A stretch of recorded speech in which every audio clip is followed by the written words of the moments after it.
What is going on, everyone, and welcome back to the channel. I hope you're all doing well. Today I've got for you 6 revenge stories, varying in how nuclear they are. Some of them, like the first one, as you can tell by the title and thumbnail, are very serious. If you're more of a fan of relationship revenge, then the last couple are perfect for you.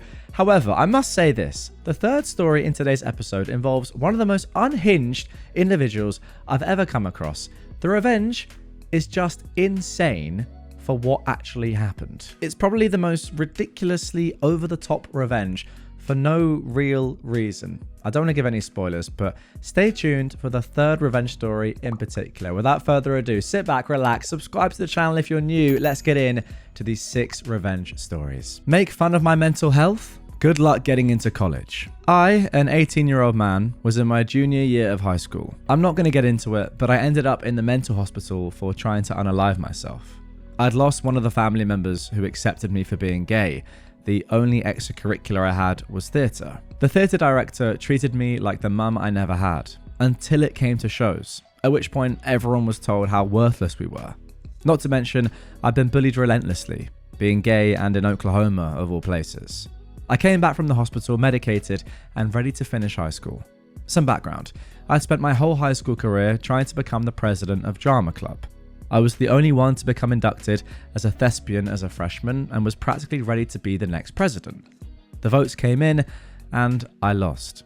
I would have been okay losing to Ben, fake name, until I found out that they'd been telling everyone that I was unstable and told people I went to the mental hospital for drug abuse. I've never abused drugs or done any drugs for that matter. What's worse, when I confronted my theatre teacher about it, she told me everyone has a right to free speech, and then proceeded to tell me that maybe I shouldn't have even reached out for help since this would have prevented my loss of the presidential race. Not to mention, I had police raid my car, my locker, and even my house. My parents thought I was on meth or something, since police kept coming to the house. At the first police visit, they quite literally bust down our front door.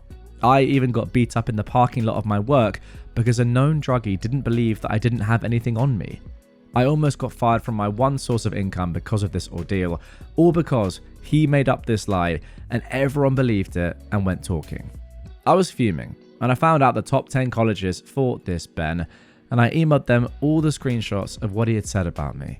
His plan was to go to mostly liberal arts colleges, and he'd even received thousands in scholarship money. All of them rescinded their acceptance when they received the proof. Correspondence was very slow between me and the colleges. It took them forever to confirm that these screenshots weren't doctored in any way, but by the time it had been confirmed, most of the application deadlines had passed. He hasn't been able to get into college. I feel slightly bad as I found out his mum was a special ed teacher, and hearing this actually told Ben that when he turns 18, he will need to find a place to live on his own. He has nowhere to live and no future plans. Don't make fun of people's mental health or make up lies for the purpose of winning. I haven't talked to anyone in the theatre group since. All of them considered me a druggie and I became a pariah.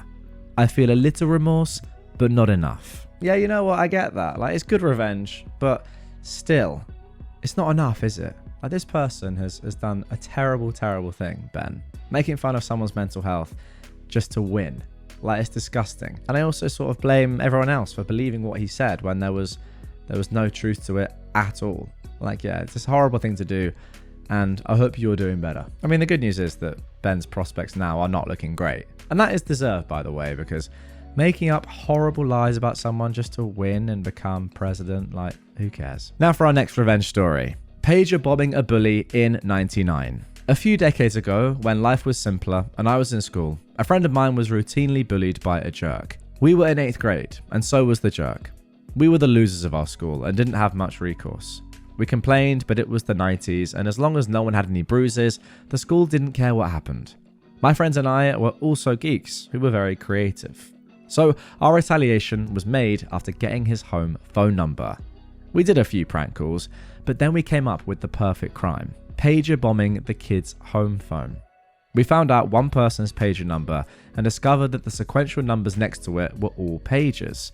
Then we proceeded to save the bully's number in the quick dial phone settings, and dialing by hand, we called a few hundred pagers and left this a-hole's family phone line as the callback number.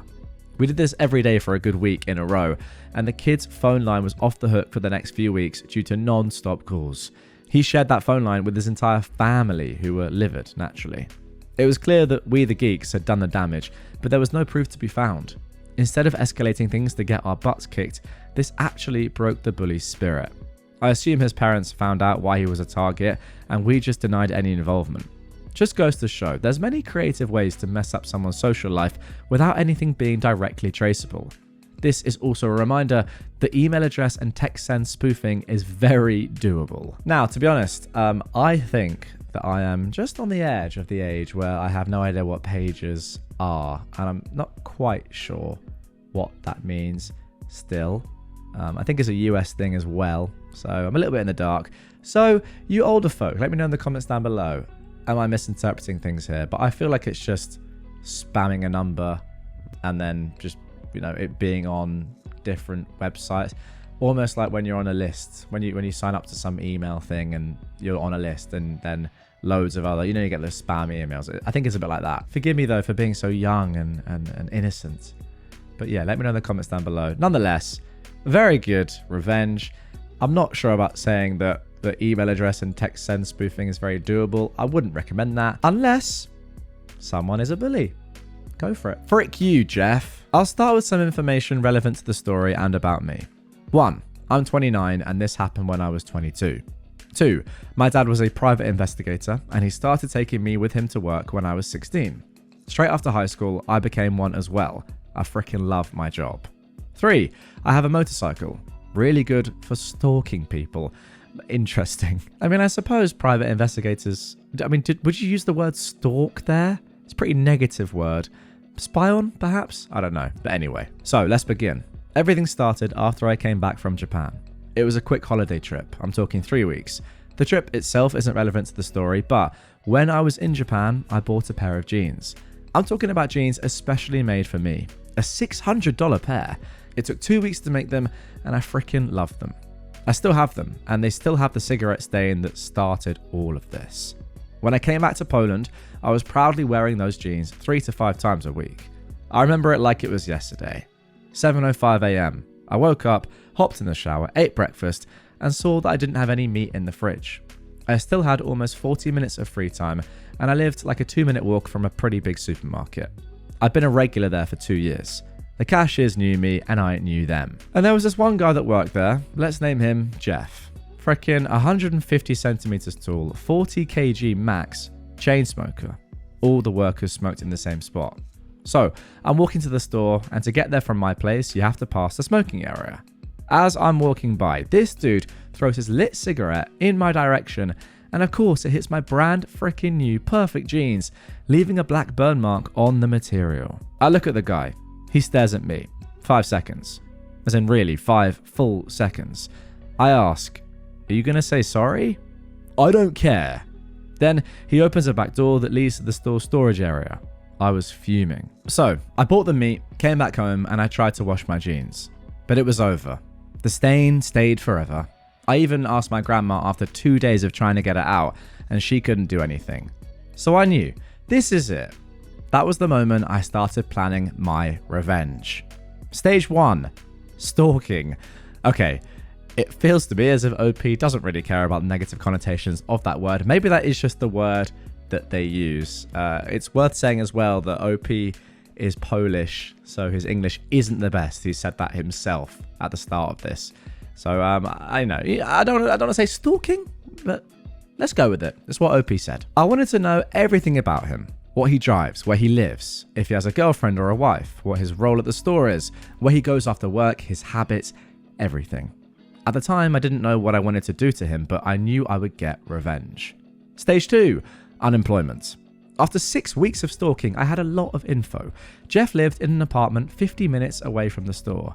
He had a wife, married for over a decade, no kids, and drove a Honda Civic. His workdays looked pretty much the same. 5 a.m. start the day, drive to work. 5:50 arrive at the store. 7 the store opens.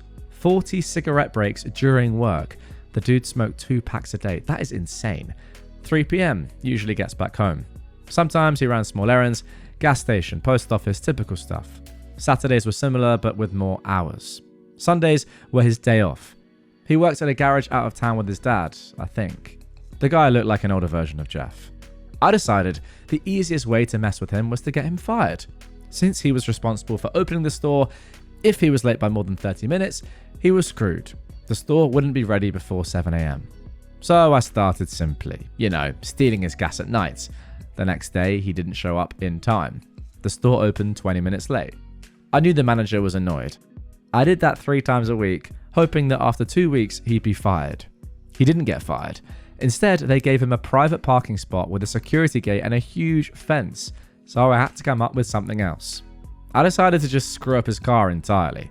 It was Monday. He was coming back from work and I followed on my motorcycle, keeping a bit of a distance.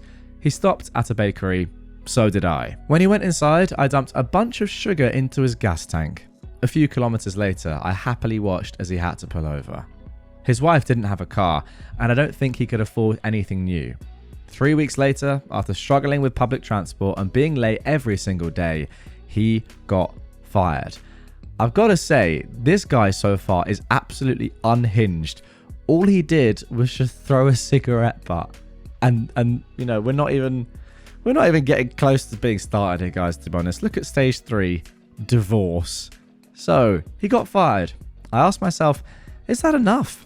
I spent so much time stalking and screwing with him, and now he found a new job somewhere else. I wasn't going to see his butt again. I decided that Sunday would be the last day. I'd just cut the electricity at the garage where he worked with his dad. A final hit. But he made my day. That Sunday, he broke his routine. He didn't go to the garage. He went to a motel. And guess what? Jeff called some hookers to that motel. I took pictures. That was enough. Pictures of him getting into the room with the hooker, timestamped. Pictures of him kissing her when she left 40 minutes later. And the dumb idiot even paid her at the door. All of this caught on camera. I waited 5 days, and then I sent the pictures to his wife's work email. A month later, I checked on how Jeff was doing. He still didn't have a car. His wife was no longer living with him, probably divorced. And he still smoked 2 packs a day. I don't regret anything. F you, Jeff. If you had just said sorry instead of I don't care, I wouldn't have done any of that. My jeans are still effed. Oh my goodness, I actually love that story. I don't know who I love more. Jeff, for doing one tiny thing, not apologizing, and then having his life destroyed, or this unhinged Redditor who has just gone completely off the scales. Okay, so yeah. The definition of unhinged is what I'm going to say. I've really enjoyed that story, going to be honest. That's up there for me. Like, a lot of the time people will ask me, what's the best revenge story you've ever read? And I can't ever normally think of one that just springs to mind. But I actually think I will remember this one because it's the most ridiculous thing ever. Like, stalking somebody for weeks, then getting them fired from their job by stealing their petrol and then putting sugar in their car. And then the last one, the divorce, he did that himself, Jeff. But you were still the one that facilitated and made his wife aware of that. So, yeah, crazy stuff. I'm going to remember this story for a long time, I think. And I think there's a good chance it might make the top 10 revenge stories of 2025 when we get to that at the end of the year. Okay, after that, let's move on to our next revenge story. It's going to be tough to top that. Revenge for my sister. So here's the deal. My sister, who is 46, is dating this douchebag, 29, who she thought she was in an exclusive relationship with for the last 4 months, because, according to the two of them, they were. Here's the kicker. That SOB has been married for the last 3 years. Yeah, we all just found out tonight. I would love to get back at that POS. We obviously have his cell phone number, but what we'd really like to do is get a hold of his wife's number and have my sister do the honors. Now, they're no contact mutually, so getting it from him is not an option. We don't know anything about her since we all found out she exists as of tonight.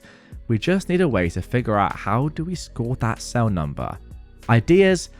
Go. Alright guys, get your comments in down below. How would you go about finding out someone's cell number? I don't think it'd be very hard at all. I think as shown by the previous story, all you got to do is find out where they work and then, it's really not that hard. But anyway, let's get into the update for this story. The call was finally made to Marcella, Maxie's wife. There were no hysterical screams, No, you can't prove it, remarks. No interrogations, just silence. Then she went into how they met, how long they dated, words that were said to one another, and finally all the places they went to. In the less than the 10 minutes they were on the phone, she texted the screenshots of the phone records and the 2 pics of the 2 of them. The only thing Marcella said throughout the conversation were, "Who is this?" and "God." My sister told Marcella she can call her anytime and that she was sorry the whole thing happened. That was it. No name calling or tears. I'm sure though she was in shock and disbelief. By now, she's sideways in hurt and anger. Thank you for your support and ideas. Everyone involved received an education. Interestingly, someone said it in the comments below. It should be fairly easy to find her number. Go to Being Verified or Truthfinder or one of those websites. Pay $30 to look up the boyfriend. There'll be an area that shows relatives and she should be listed. Then look her up. Really? Is it as easy as that? Wow. I mean, I would probably, as I said, do work email or something, but that seems pretty easy. Maybe there are just sort of places where you can pay and find someone's number. Somebody else said, write his number in every bathroom store you can find. Use it for bar napkins and pinboards. Who's having a good time now? There we go. And then somebody replied saying, turn his phone number into a QR code. Oh, add some text to it. Lost dog or free hamburger at McDonald's or the like. Have this printed on stickers and paste them on light poles, restrooms, etc. and enjoy. Now that is brilliant. I mean, that is just a great idea. It's just a great idea. Opie replied to that saying, absolutely love this. It's brilliantly diabolical. I wish I'd met you 10 years ago when I went through a similar thing and needed such a wonderful idea. Again, kind of like the paging advice, like it's really easy to spam. Wouldn't recommend doing this. I mean, I'm not sure about this advice, but yeah, if you want to do it, I'm not going to stop you. It'd be very funny. Somebody else in the comments said, and this is before we got into the update, show up at his job and announce you are pregnant loudly before you even try to reach out to the wife. I mean, yeah, there are things you can do before you called her, but sounds like that was a very sad call. Marcella didn't really have any idea. I feel bad for both of you, but what can you do about douchebags like you said, like this? Now for our penultimate revenge story. I put my flatmate's dirty dishes in a vent above his bed. I am a 22-year-old guy. I'm a graduate school student and I have a condo which I lease out to 3 other guys. We all have our own rooms and a shared kitchen and lounge. I've been close friends with 2 of the guys for years and recently met the flatmate in question, who I'll call Ethan. I met Ethan in class and he seemed like a nice and generally entertaining guy. So when he mentioned to me that he broke up with his girl that he'd been staying with and didn't really have a stable living situation, I said he could move into my free room as long as he pays rent. He agreed and it was great for a couple of months. But then I'd noticed there would be a lot more dirty dishes in the sink that wouldn't be done. For reference, I have a dishwasher and there is a ubiquitous rule to do your own dishes. I'm not a neat freak or anything, but dishes in particular are a huge pet peeve for me. I noticed that for the most part the dishes were Ethan's, so I brought it up to him once and he said he'd do better, but not much really changed. So one day I just unscrewed the vent above his head in his bed and I put some dirty dishes up there, and I kept doing so over a period of a couple of weeks. Eventually he figured it out and got really annoyed because he's been using air fresheners and incense and the smell still won't come out. He's a great guy otherwise, so I still want to be friends with him, but I just can't figure out how to get this man's dishes into the dishwasher. Yeah, not really too much you can do about this, I think, apart from do stuff like you've done. I mean, you can only ask someone a limited amount of times, and if they're not going to change, then you need to do more drastic things. This is a good idea. I think after this, he probably will do his dishes, and that's the eventual aim, isn't it? To get someone like this to do their dishes. I will say that some people take a bit longer to sort of cotton onto the fact that you need to do your dishes. I probably wasn't the best at that when I was in uni, whereas now I would never not do my dishes. So, you know, it can take a bit of time. I don't think it's like, oh, this person doesn't do their dishes, they're horribly lazy and they don't care, etc. They're probably just like at a different stage in their life. That sounds a bit stupid, but I just know that was the case for me. Like early on in uni when I was 18 or whatever, I just didn't do them as much, which sounds dumb. I don't know. I was younger. That was like 8 years ago. Now I'm an expert dishwasher. Although it does help that we actually have a dishwasher. But you have a dishwasher. That's the thing that's interesting. Like it's so easy to put your plates in a dishwasher. Washing them up, a little bit harder. Not that hard, but still, it requires some effort. putting plates and dishes in a dishwasher, that requires zero effort. Yeah, I don't know. But give him the benefit of the doubt. Let him cook now. Quite literally. Now, for our final revenge story of this one. Ultimate revenge on my sister's cheating ex. My sister's husband cheated on her with a friend of hers. Then he screwed my sis out of their house and most of the money in the divorce. She was devastated, but eventually she moved on. Meanwhile, the ex married the mistress, who he'd gotten pregnant while still married to my sis. Wow, what a first paragraph. This guy sounds like a legend. A few years later, my sister was cleaning up her email accounts when she noticed she still had her ex's account on her computer. Out of curiosity, she logged in and saw that he'd received an automated email from Ashley Madison saying his account is now active. Remember that website where married people connected to cheat on their spouses? That website, the fact that existed, by the way, is unbelievable. I can't quite believe that was a thing, but fair play. And you know what else is crazy? I know for sure that at least a few people listening to this right now have been on that website.